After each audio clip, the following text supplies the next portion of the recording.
உன் சமையலறையே நான் உப்பா சர்க்கரையா?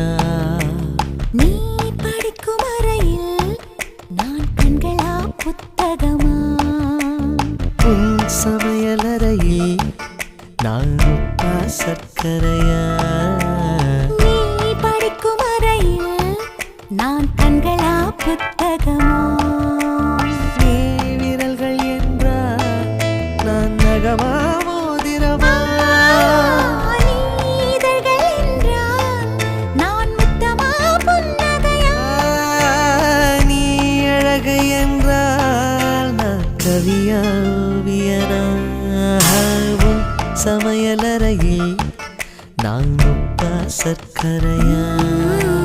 நீ படிக்கும் அறையில் நான் கண்களா